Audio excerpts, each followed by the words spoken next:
Welcome everyone to today's Buy Sell Chat webcast. My name is Denver Lobo. I am the managing principal of capital markets at JT Capital. JT Capital is a boutique real estate private equity firm focused on acquiring and managing multifamily apartments. Our expertise lies in optimizing operational efficiency and value add opportunities. We are committed to fostering sustainable growth and maximizing investor returns through meticulous asset management. What we want to focus on today is how the intersection of AI technology is impacting the multifamily space and is contributing to improve the overall performance and profitability of multifamily real estate assets, ultimately benefiting passive investors like many of our listeners today. So I want to give a warm welcome to Theo, alongside with Suppan, the founder of JT Capital. Theo is an investor at Modern Ventures who invests in early stage technology companies in artificial intelligence, legal tech, fintech, insurtech, and real estate tech as a whole. Before joining Modern, he worked as a consultant at Bain & Company in their private equity group. He also has experience in product management at BuildOut and the real estate development firm CBRE and Swenson Builders. Theo holds an MBA from the University of Chicago Booth and a bachelor's in civil engineering from Stanford. He lives in the southwest side of Chicago with his partner and rescue puppy. So welcome, Theo. We are very excited to have you on the webcast. You have an extremely interesting background. So, we'd love to hear your story. Where did you start? How did you come to be at, this intersection of AI, which is arguably the most important technology over the next decade, in real estate? Awesome. Thanks for having me on, Denver. Sapin, great to be here with you guys. And thank you for that wonderful intro as well. So I'm happy to talk a little bit about my background. But first, maybe I should chat about Modern, who we are. So Modern Ventures, we're a Chicago-based VC fund. We have about 450 million under management right now, and we mostly raise money from the real estate industry. So talking about real estate PE funds, just like JT Capital, but also the corporate arms of large real estate brokerages, real estate service providers, et cetera. And what we call ourselves is a generalist venture capital fund with industry expertise.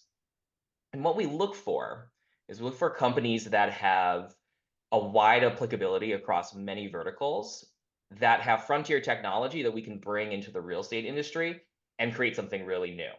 And a great example of this is really out of our managing partner's first fund, which was an investment in DocuSign early on. She saw DocuSign and really understood that real estate could be a fantastic vertical for DocuSign to grow. And so it was under kind of her guidance that DocuSign actually ended up signing a long-term agreement with the National Association of Realtors. And real estate was really their first vertical that they had kind of prominence in. And as such, like DocuSign's become a massive company. They IPO'd, and the rest is history there. And so we continue to look for companies that that have a unique applicability in the real estate space, where they can actually provide real value to people in real estate, looking at a specific pain point.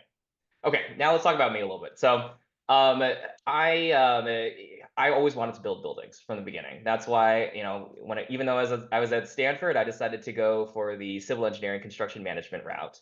I actually ended up working for a real estate developer out of Stanford. So in the Bay Area, there's a family, the Swenson family, that have been in San Jose for a long time. And I was part of the investment team there, working on mixed use and multifamily projects in the South Bay, East Bay, parts of the peninsula as well.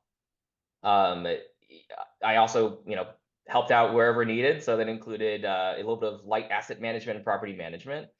And I really got to understand a lot of the typical like pain points and the frustrations of the system at that time, right?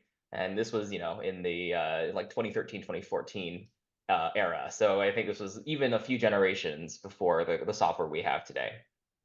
I've also worked in more of a construction management role and closer to projects. And so, when I was actually part of the team that was developing the new campus at Microsoft. If you've been to the Seattle region, it's basically the largest project that's going on there right now, in Redmond, Washington. And then I've also been a product manager, product, not project, at Build Out, which is a marketing automation firm that has a software for commercial real estate brokerages. So if you're a broker, you might be familiar with their suite of products. They've got a CRM, marketing automation. They also actually have a marketplace now for off-market deals, and that was a lot. Both the CRM and the off-market kind of marketplace were things that I worked on directly and actually pitched to the board when I was there. Um, and they've since like acquired 3 companies since I left. Uh, Throughout this whole journey, right? Like I don't know. It's if you talk to a regular person in VC, I would say there isn't as much. There are as many people with like the level or the kind of industry experience that I have, and I think it's made me a very it's given me a unique viewpoint on the industry. I think I'm quite realistic in terms of what can be helpful and what can't be helpful. And then I think I understand some of these pain points, and I would love to hear more from you guys and see how the industry has changed. But you know, um, uh, it's given me some really interesting perspective on what tech says they can do, and what actually can get accomplished. Thank you, Theo. Yeah, I mean that ground level experience is just invaluable. And that's how I got my start in real estate. In fact, I was doing investment banking, slogging away for 80 hours a week, and found real estate as this asset class that I want to actively invest in. Uh, Hmm. and started putting floors together and helping contractors put roofs on and doing plumbing work in the kitchen. And it's those kind of skills that you don't necessarily have to become a contractor, but you understand what a contractor does. Therefore, you can negotiate at a much larger level, um, and see things from a different lens. And similar to you, we also have partners on our team that have done civil engineering, and that kind of a background that brings a whole new lens to real estate. So our team, is specialists in consulting, marketing, finance, fintech, civil engineering. So we kind of come together and build real estate from different angles, because I think that on the ground experience is just so important. Couldn't agree more. Couldn't agree more. And I think this is such a fun industry to be in as well. Like one thing I thought about when I was, figuring out what career I wanted was, I wanted to find careers and industries where there were people who were still doing deals just because it was fun, it was exhilarating. And something that I noticed when I was at that family office, doing real estate development, doing deals, was that a lot of their partners they'd done deals with for decades, right? They'd been through the GFC, they'd been through the dot-com boom with them. They managed to survive through all of those ups and downs. And it's addictive. Like once you start going and you have cash flowing properties and you're able to kind of reap the benefits of your own labor, then it's a fun industry to be in. And that's kind of why I'm still in it. Totally. No, totally. And yeah, Suppan and I have been having a lot of fun in that aspect in terms of, deal making, just because uh, this is we frequently talk about this, on the weekends at 9 p.m., that this is just one of the best chances we can get to buy high quality assets. JT Capital specializes in Class A, Class B, higher B type multifamily properties. So we're kind of at the higher class end. We're just seeing, great properties that are coming out still at higher prices than we would like. However, we still want to be out there, looking for these assets, looking to buy for the long run. We think that through the setup that we currently have and putting it through the asset management, property management that we have set up, and using some tech plays as well that we have set up and really want to get into, we think we can kind of optimize that for the next 5 to 7 years, and it'd be as impactful as buying single family in the GFC. Yeah. Um, I think we're at that level right now. So I think a good place to start here, Theo, would be in simple terms, for someone like me, can you explain like what is AI? Because I think everyone on this call here wants to understand it a little bit better. And after this call, if everyone sort of understands the basic of what it is, how we can use it, then they can kind of spring off and say, how do we want to deploy it? But really want to get into what is AI, and from your perspective, can you just dumb it down for someone like me? Yeah, I mean, look, it's important to have a good understanding of how this thing works. And AI's been around for a long time, right? Artificial intelligence, you think about like movies from like the 80s and 90s, like we've imagined artificial intelligence for a long time. And we've had it for a long time, right? I think a long time, I don't know, I wouldn't call it a long time ago, but about 20 years ago, we would have considered anything where we were automating processes to be AI. About 10 years ago, we would have considered anything where, we're being able to predict user behavior as AI. And now we have this new thing. This is now what we're calling AI, which is generative AI, which essentially is it is okay. I think of it like this: when in terms of a usability perspective, it's kind of like an intern that doesn't really it has the entire like web and like all of the information on the web at its disposal, but you kind of need to like teach it things, or you kind of need to ask it questions. And so if you're opening up ChatGPT, or if you're opening up Copilot, which is if you're on a PC right now, is probably sitting on the bottom right corner of your screen. Just click it like right now and see what happens if you're currently on a Windows. Um, Basically, it is a chat bot at its very basic kind of at level. And what happens is that when you ask it questions, it has basically learned or ingested all of the information from the internet, and it's kind of semi-organized this information, much like a brain would. And so when you ask it questions, it gives you back a very plausible answer. It is very similar to what an intern would tell you. And what's really cool about it is it has a little bit of memory. So as you tell it things, right? If you're guiding it, so let's just say, as an example, I can open up Copilot and I can say, I had a bad experience at a restaurant like earlier this week. So you can ask it like, write a complaint letter to this restaurant because I got this dish and it wasn't as good as I expected, and we're longtime fans of this restaurant, so can you just write a letter to me? And I did that this weekend. Actually, in 20 seconds I had like a 3 paragraph letter. And then you can train it. You can tell it to refine the work that it did. So I typed in, I want to make it seem like just a little bit more extreme, right? Like it was actually a big disappointment. And also, could you ask for a refund? And so it rewrote the letter for me in another 5 seconds. And I literally just proofread it, added the person's name in, and then sent it off. And I got a refund this morning. So, not saying that you should do that all the time, but it I'm going to is. start calling you Karen, Theo. Yeah, exactly. I'm That is honestly, something. honestly, I can just, you can be whoever you want. Yeah, but what's really exciting, right, is like this is something that you couldn't really do in the past using machine learning, right? This is generating new content. You can write letters, you can create marketing copy for your website, you can write poems, you can do all kinds of things in a text format that is, um, it feels like it's creative.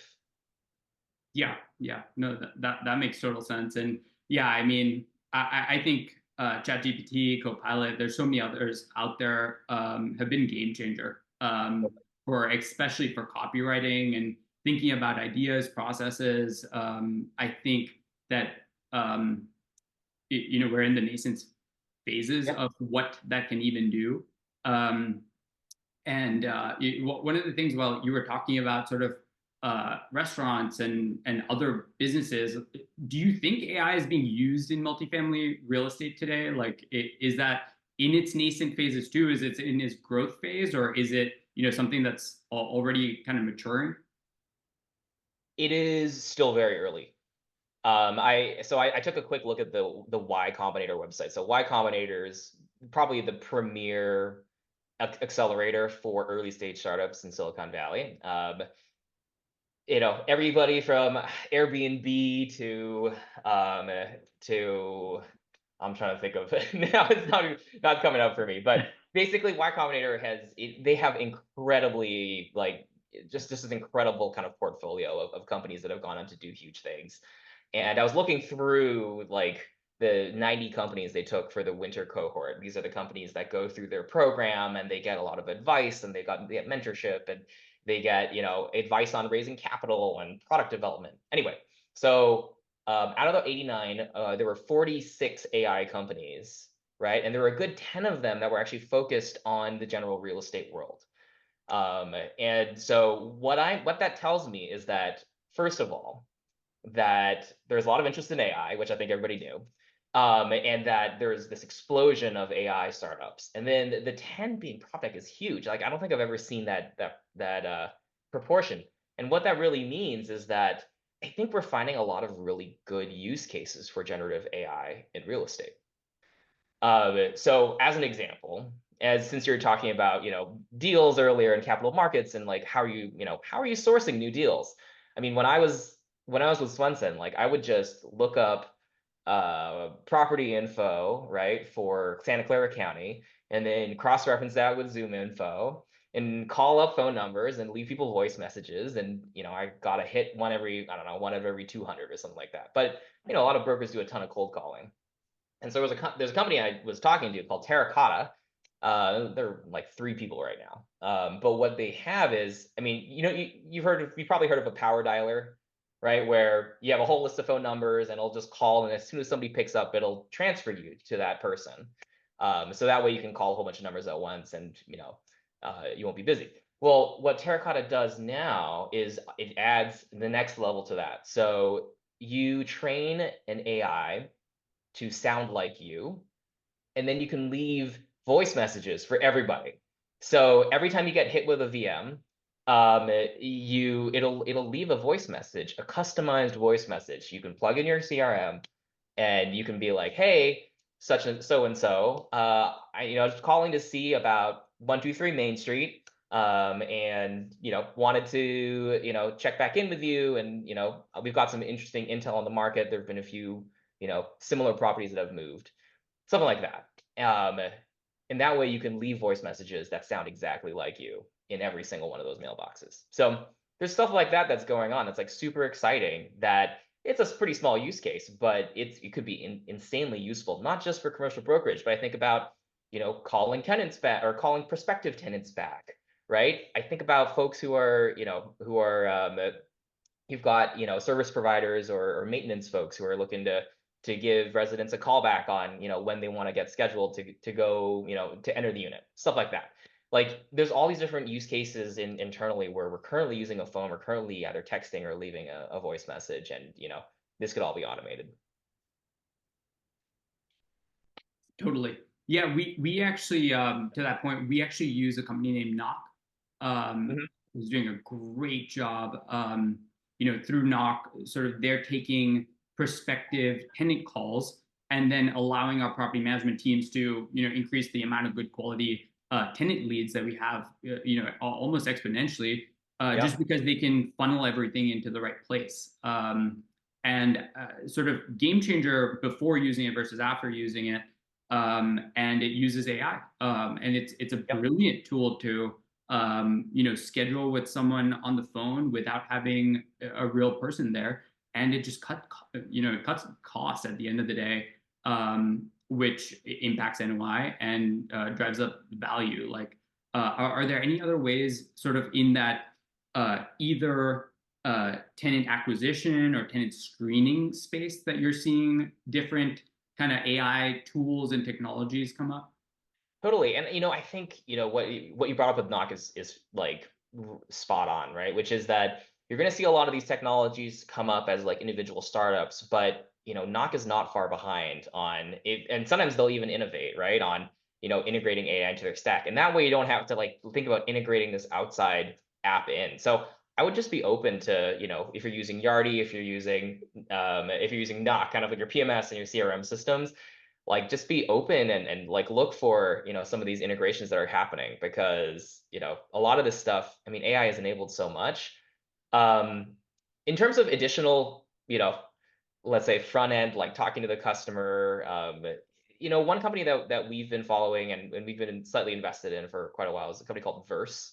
And they do kind of just the nurturing cycle for um, any prospective buyer. So they have like solar companies, they've got, residential real estate brokerages, and they've also have a lot of multifamily. And it's really, somebody who's expressed interest, but, you need to kind of nurture. I mean, that cycle, that cadence can sometimes be difficult to pinpoint and what they do basically is they have an AI that will continue to get people interested, give them interesting information, be able to answer their questions, and then like when the time is right, they'll turn that lead over into your CRM, they'll flag it for you, and then they're ready to convert, and that way you're not spending a lot of time kind of chasing, these low probability conversions. Oh, that's fantastic. Like, do they also do that for like investors and whatnot? Like, there are Yeah, yeah. GPs on this call as well. Like, They I think they'd love to hear set sort of a cadence up to outreach with good quality education. And if someone's interested in learning more or whatever, like, yeah, like, great, turn that into a long-term partnership. Totally.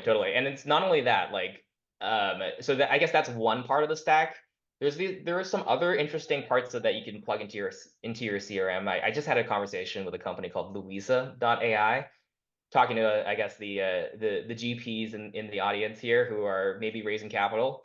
But what Louisa is doing, there's a few other companies in this space where is they plug into your CRM and they figure out your whole network and they figure out all the companies that people work for, who they worked for in the past, potentially what buildings you've owned, and then they kind of set up these news alerts. So what they do is they just feed you what you should be talking to people about when you're calling them up.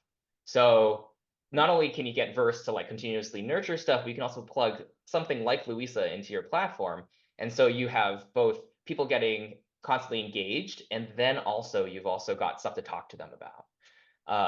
And so there's all these other pieces that are making the, let's say, investment management, investment relations side of the house a lot easier. I could talk about Agora as well. It's a company that's based out of Israel that's basically they're thinking of themselves kind of like the Carta for real estate. But what I really love is that they're just automating a lot of the annoying compliance side of the equation. As an example, they'll do all your K1s for you without having to worry about, basically automatically without you just having to do a check on them. So there's other pieces of it like that, which are maybe like the less sexy sides of the business, but really important.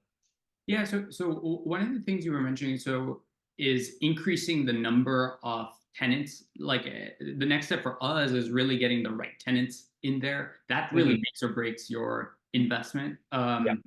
Like, especially on the single family side, like, tenant screening and quality is just so important. And trying to work with Zillow, Trulia, and whatever other groups. I know the people that invest in single family here know how challenging it can be to have a potentially bad renter and then have to go through the eviction process.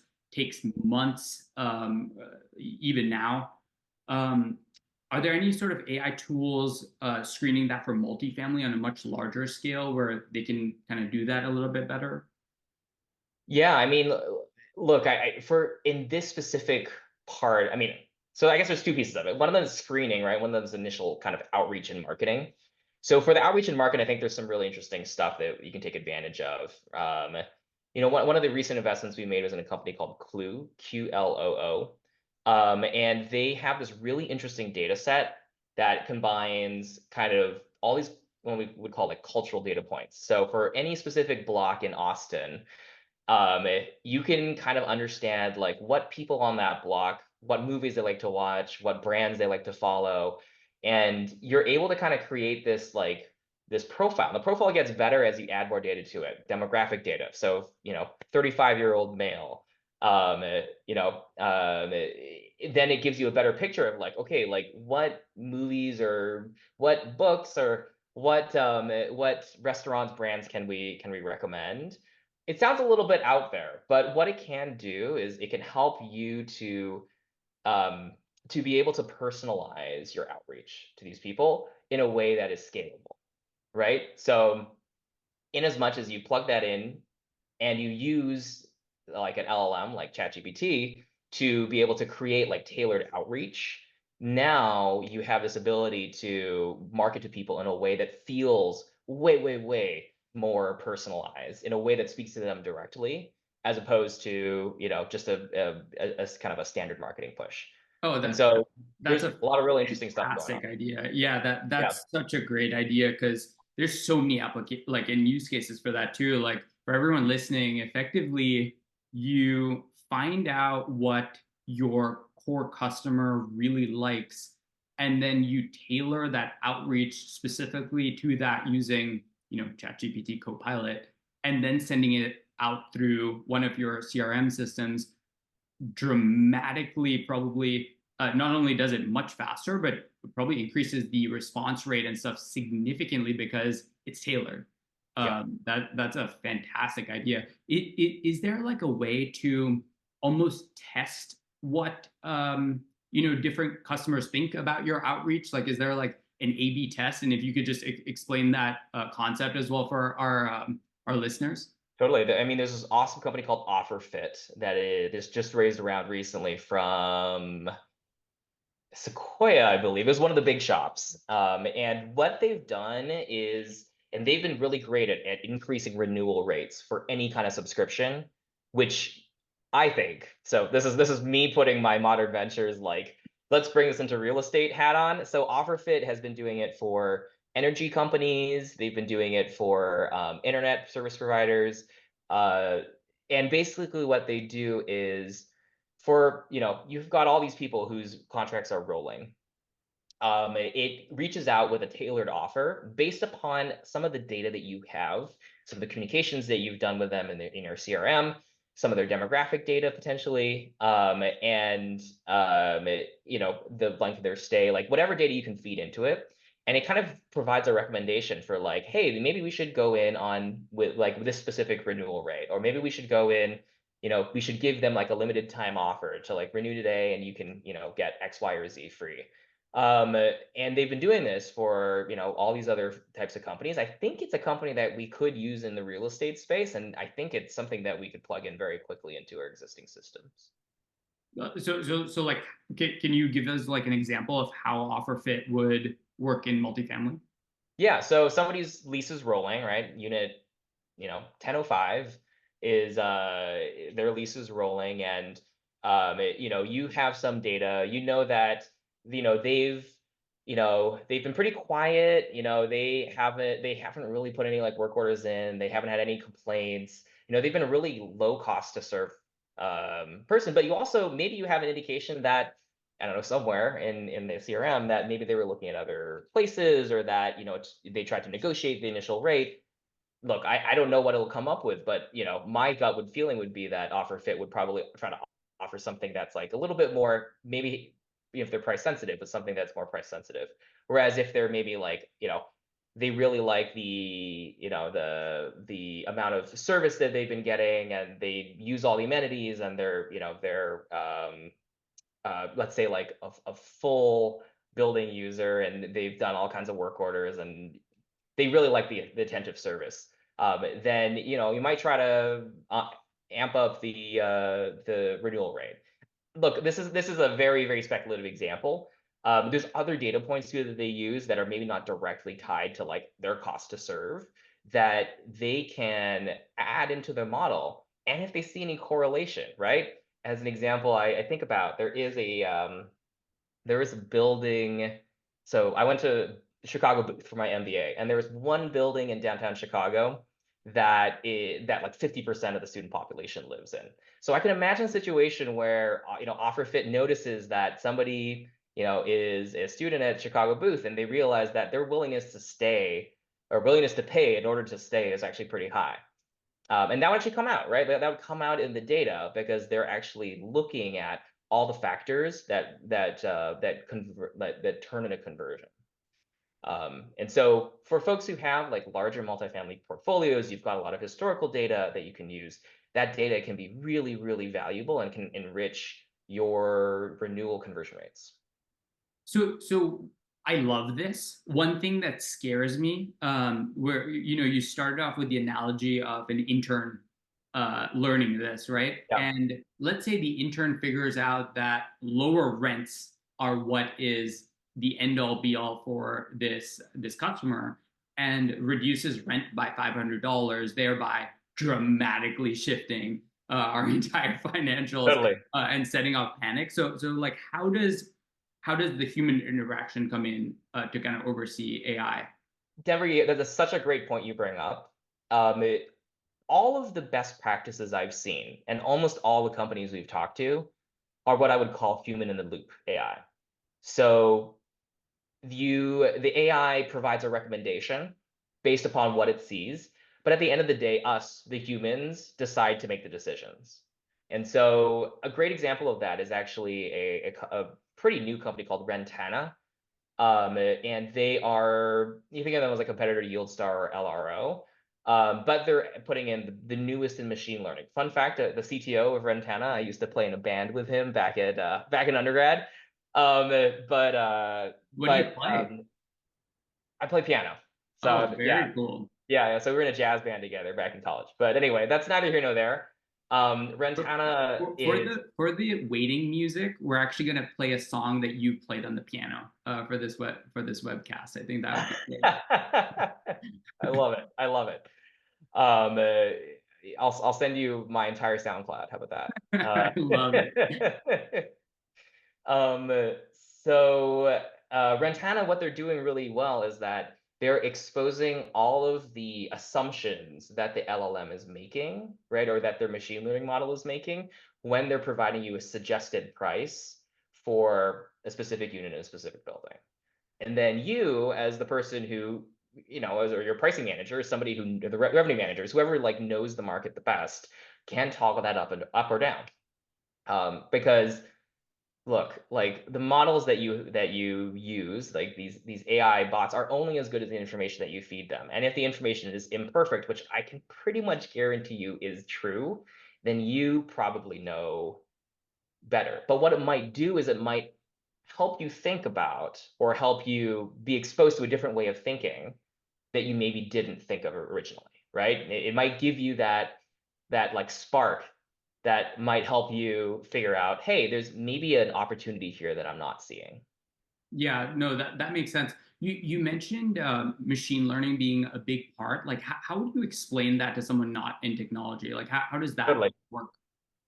You can think of machine learning as just you think of it as like a series of math equations that is based upon what you did in the past. So um, if you raised the rent too much and your conversion rates fell off in the past, and then you lowered them too much and your conversion rates went way up, but your revenue came down because you were maxing out, it could read kind of those all those different points you used to have, all those different data points that where you raise the rent too much and you raise it too low, and it can try kind of triangulate and find that like that happy middle, that perfect medium, where based upon the factors that were from however many years ago, combined with inflation, combined with the any other factors in the market, that you can come up with a kind of the best guess for what it is. So that's kind of what machine learning does, is it learns from the past. And usually machine learning is how we refer to like AIs that are reading numbers and coming up with a number as an answer. Whereas when we're talking about like ChatGPT, we're talking about AIs that are reading Wikipedia, right? Like massive amounts of text and then coming up with a text answer. That's basically the difference between the two.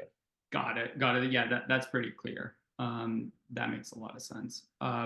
You'd mentioned maintenance earlier on the Yeah. call, and I know that's a space that is so human intensive, all the way from tenants calling in for a maintenance issue. I know I've been there. I used to live in Austin, and they used to actually have an AI pick up the phone, and I used to report it.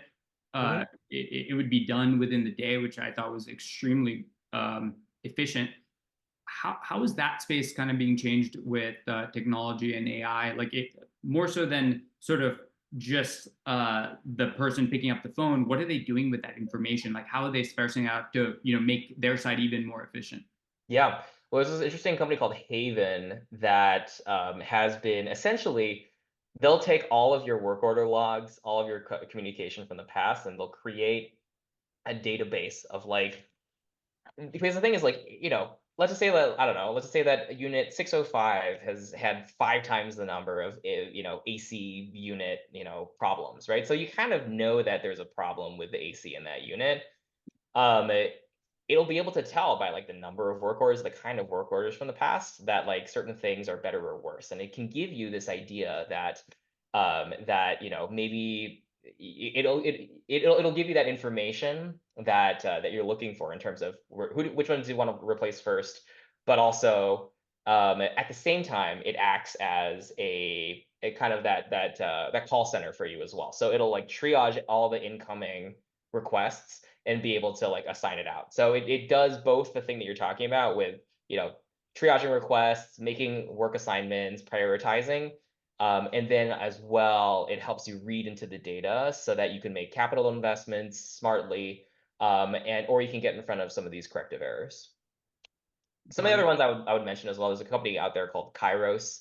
Actually, they came through our passport program, which is the industry immersion program that we run. And they have a sensor that goes on your water supply line, and they're able to essentially tell if there is a leak in the building. And so there's other interesting technology out there that is really helping to reduce not just like the amount of headache and work from the from having to manage an entire kind of maintenance program, but also help you to avoid or be more preventative in terms of if there's a water leak somewhere, especially a water supply leak in a fairly large pipe somewhere, everybody knows how much that could cost. Yeah, So we just had an experience with that, and but funny enough, we have an asset called the Haven. So someone we might have great. to get Haven on the I There Haven. we go, a little bit of both. look, I'm happy to connect you to and to anybody on the call as well. So my feel free to connect with me on LinkedIn, or I'm Theo at modernventures.com. I'm very happy to make new connections, and I'm always happy to introduce you to these founders, because at the end of the day, right, I do feel like real estate has a really unique opportunity to profit from this AI revolution, right? Like I very solidly believe that there are going to be um, this whole wave of newer real estate private equity companies, um, GT Capital included, where you have the opportunity to build something from the ground up that's like tech forward, where you build it on AI, you build it on clean data, and you're able to leverage that every year that you collect that better data. You're able to leverage that into real alpha, right? Like that is your returns. You hire 1/10 the amount of people to run your program as you would at a traditional real estate PE shop. And these are the things that will, in the long term, be able to drive real returns for your LPs. Totally. Sepin, you have any questions? Yeah, no, I think it's just fascinating, right? We're solving a lot of different problems that are out there, and in some cases, problems we're not even aware that are problems, right? This is just business as usual. We don't even realize, hey, I have a problem until you see this other solution out there, and we're seeing a lot of different solutions just to kind of solve what was previously an unknown problem. I think, like you said, DocuSign, it wasn't really a problem for most folks. They didn't realize that. Same thing in Dropbox, and then I think the founders created videos, a 90-second video, and all of a sudden everyone realized, oh my God, I actually have a problem, and that took off. One of the things I'm thinking about is, as we're finding a lot of these new solutions, a lot of these new AI technologies coming out, is how do you adopt that? There's a number of GPs out there that are on a smaller scale, relying on, say, large third-party property management companies. Is your customer really the third-party property management company, or does it end up being, a number of these smaller, I'd say like these family-owned multifamilies, right? Some of them hold them for a lifetime. Yeah, like the mom and pop. Then you've got the smaller organizations, smaller groups, right? And then you scale up to where I don't know, some rudimentary number, 5,000, 7,000 doors before you really can consider yourself autonomous enough to be truly vertically integrated. So, my question is, like, how do we solve for that? While knowing we've got, a lot of good solutions here. Totally. Well, I mean, I can tell you, but strategically about how you might go about, solving for that. A lot of these early stage companies, they're trying to find product market fit, and early on, they're very willing to kind of adopt a partnership model. If you've got, 1,000 units, right, and you are, trying to find a way where maybe you're thinking about like maybe centralizing your leasing office, or you're trying to like maybe work on your OpEx a little bit to make it better, and you're realizing, hey, maybe we can just like turn this sales channel or the leasing funnel into a thing. Then if you reach out to some of these earlier stage companies, they're not going to charge you much, and they'll be able to build their product around you. And so you have this really unique advantage as like what I would call a more boutique or middle market real estate private equity shop, where you have enough portfolio that like it makes sense to do this, right? You're not just like a sole operator with like a few units, but so you can like test this thing out. You get a lot of volume through it. But at the same time, like you've talked to these companies early enough, like they are very, very willing to work with you, provide you like very, very attractive kind of pricing to begin with, in a way where it does drive a lot of good returns for you. The other thing I would say is like get yourself really familiar with some of the tools that already exist. So like the big one I'll talk about is like Microsoft Copilot is kind of like it's there already if you have a PC. Like if you haven't clicked on it, it's the bottom right corner of your screen next to the clock. If you click on it, you can just ask it questions and like use that as kind of getting familiar with what AI is capable of doing, because it does have its own limitations, right? It is not going to to be able to digest an entire offering memorandum and then be able to like tell you whether or not you should buy the property. But what it can do is it can provide you some data really quickly on what's just are some of the important pieces, and then they're on top of that. And if you're looking for something where it's like, hey, I want to be able to get a quick property report, I want to be able to do that, then there are also AI solutions for that. My goal for you is to really just honestly what you want to do is just like look it up. Like I know this sounds really dumb, but look it up. Like there's AI property reports, AI underwriting, AI feasibility analysis. These all currently exist out there, and there is an entire ecosystem kind of built around it. But at the end of the day, like when I am looking for new companies, I'm going to all these different sources. I'm networking on LinkedIn. And then we try to like bubble up these companies that we think are really cool. So look, I'm always happy to have a one-on-one conversation with anybody about, some of the coolest things. Look at your biggest pain points, use the tools you already have so you get familiar with it, and then go ahead and just look things up. Theo, as a follow-up to that, and to something Sepan just brought up, which is, if you use third-party management and it's not in-house, do you have to now convince the property management firm to kind of adopt using these technologies, or do you see sort of operators just saying, hey, no, this is sort of what it's going to be, and we want to use it? And then separately, as a second follow-up is, as we know, the property management systems in real estate are very concentrated at the moment. Your Yardys, MRIs, Real Pages of the world are extremely large. And so when you have really good ideas for early stage companies, but they're not they're on one of those platforms that we use yet, is there adaptability? Like, can we actually jump in and do it outside of those property management systems? Yeah, it is a case-by-case basis. I will say, like, I've met a lot of companies that have done workarounds with Yardi, being able to do, doing exports to CSVs like on an automated schedule and being able to push and pull data into Yardi. Likewise, if you are truly interested in like adopting, kind of being more on the edge, you might seriously consider moving to one of the newer PMSs that is, I would say, a little bit faster in integrating. So I think about Entrata as being pretty good on that front. Appfolio, I would say, is also very good at, like, moving ahead on on integrations. And there's also, like, know your worth as well, right? As a PE fund, because Yardi really only does integrations with early stage startups when they have a current customer of Yardi, that is asking for this integration with this company. So you actually have the ability to move the needle on a lot of this stuff. Yeah, no, that makes sense. And Yeah. yeah, And I like have a question, actually, I have a question for you guys, which is, like, how have you been thinking about PMSs, right? And is this something I've talked to folks who are even building their own PMSs, right? Like, that's the level that we're at now.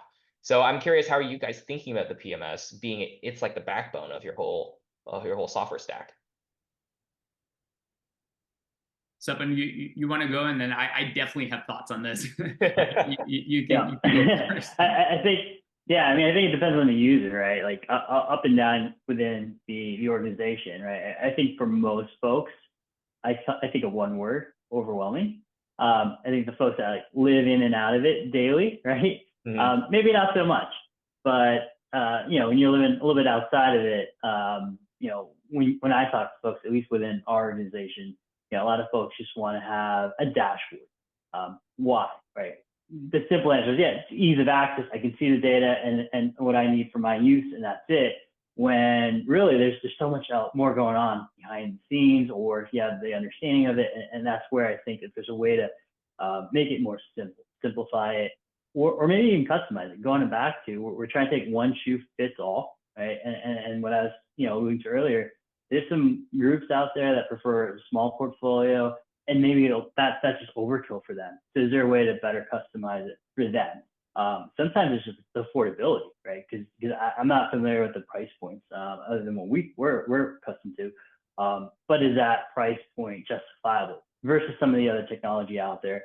And then finally, I think of in terms of just movement, right? Like I love how technology is advancing so quickly, but the larger any one company gets, the longer it takes sometimes to roll out with updates, or to maybe integrate new functionality where then you can deploy it out to your end user, your customer base. And so that's where some of these newer companies coming out with maybe a new product, or maybe like we alluded to, like underwriting, for example.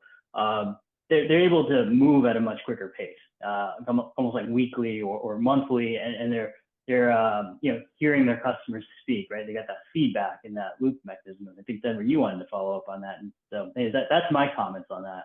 Yeah, for sure. Yeah, no, like zooming out, from a 50,000 foot kind of angle, we mostly use those programs for accounting, right? Like that's the core function. Mhm. And Yardi, for the most part, from what I've heard, at least, made in the 1980s, they have a very robust accounting system that's been through multiple cycles. And so kind of understands those movements a little bit better than some of the newer ones. And so if the core function is accounting, then I see the gravitational pull towards that. But then it's kind of like a closed garden, so to speak. It's much harder to get on there. They have maybe 50, maybe 60% market share at the moment. So if you're not on Yardi, you're playing in the other 40%. So definitely appreciate how much the other newer entrants are taking sort of a bigger role in that whole ecosystem. And I hope that grows over time, just in the interest of, increased competition, lower prices, improvement of adopting technology in these platforms as well. I just think it's about time for that space to be disrupted as well. Yeah, and they go through their own cycles as well. One thing I wanted to go back to was your question about TPMs, right? With these property managers that are contracted. The way that I view it is as the owner, like, you do have every owner and as I've seen, every owner and every operator or property manager has a different relationship, right? Sometimes it's super collaborative and you're constantly sharing information. Sometimes it's very, like, formal and contractual. So every case is a little different. What I will say is that also every contract comes up for renewal. And so as an owner, if this is a big priority for you, right, and you strongly believe in the ROI, then yeah, you absolutely should introduce this technology because it's for their benefit and it's also for your benefit. So I think there's a little bit of playing that relationship that you need to do as the owner of the property. And you got to know your the TPM as well, right? And how what their stack is, how they think about new technology. The last thing I'll say as well is there was a company that, thinking about your core accounting functions in your PMS, a company called Proper AI that is working on specifically on, if you're a Yardi shop or if you're an Entrada shop, or maybe you have a split portfolio because you acquired a bunch of buildings with a different, different property manager in a different region that they just want to stay on the existing PMS system.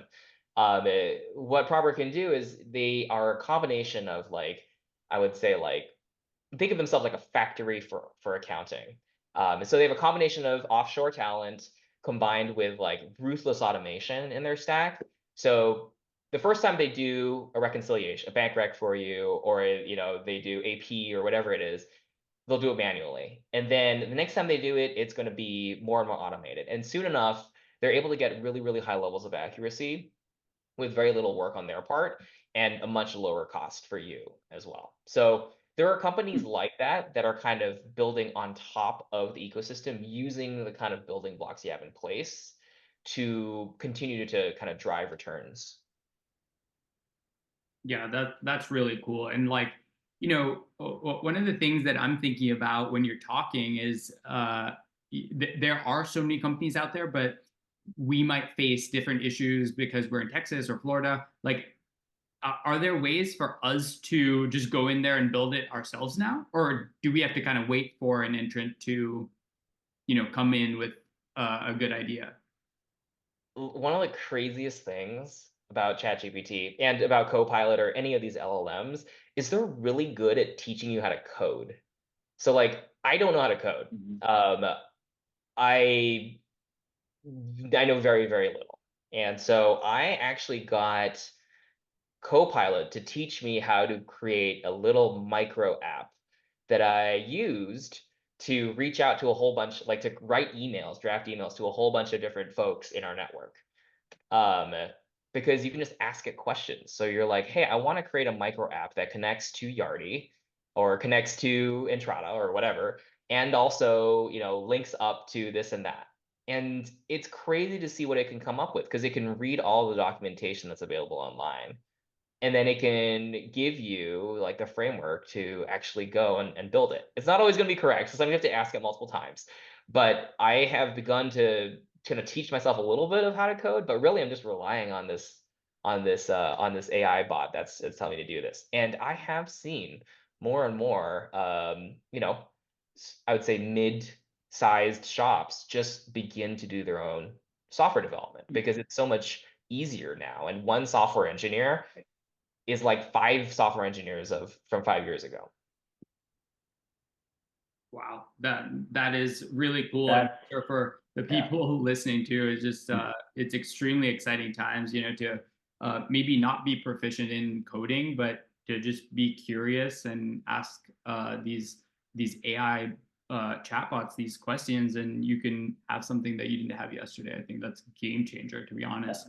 Apart from all the companies that are coming up with stuff, you can come up with stuff yourself. I think that's the most interesting piece. You've got this incredible sandbox and you have a teacher to tell you how to do it now. And so all you need to bring is the curiosity. Yeah, that's very cool. So just wrapping up, I know we have a couple more minutes. Where do you see this going? I mean, clearly it's at its very nascent stages. Yeah. I mean, the probable size of prop tech is even so tiny to what it will be 10 years down the line, 30 years down the line. Once these technologies get adopted in real estate, where do you see this going? Yeah, I mean, oh my God, there's so many places where it could go. And so I would take everything I say with a grain of salt in terms of future predictions. But what I will say is AI I think you'll see this across real estate, and construction, any kind of service providers that have this like past of like strong relational contracting, you will see the rise of a lot of tech-enabled shops. And so you have shops that are getting started from the ground up, whether it's a fund, it's an electrical contractor on the other side of the house.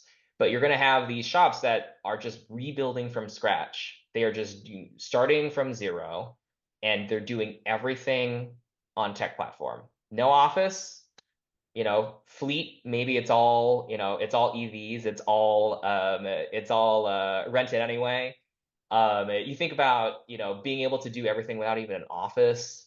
And then on top of that, you build everything so that you have this consistent data warehouse so that you're constantly learning and improving on your process as you move ahead. So what used to be a team of 20 administrators and acquisitions folks, asset managers, in-house brokers, at Swenson, it was also like architects and builders.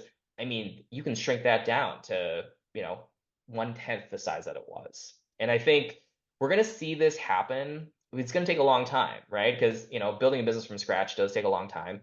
And also AI it's not baked yet. We haven't quite figured out all of its use cases.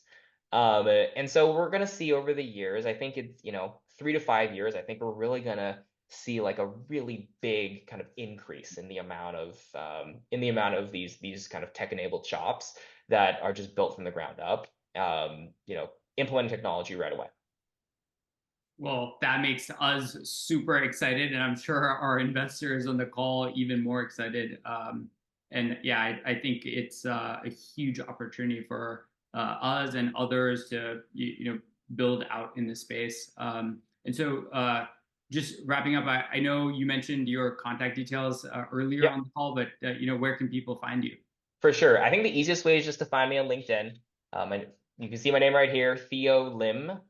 And otherwise, you can reach me at theo@modernventures.com. That's modern with an E at the end. Otherwise, hopefully you'll see me around in the prop tech sphere, whether on another webcast or podcast. My colleague Dylan Ketchum runs a podcast called Inside the Loop, so I want to give him a little plug for that. He's probably the #1 source on venture deals in the Chicago ecosystem. So feel free to get in touch with me by any of those means. Yeah, it's a fantastic podcast for everyone on this call too. It's all things tech in Chicago. And I've had a few people that I went to school with on that podcast too.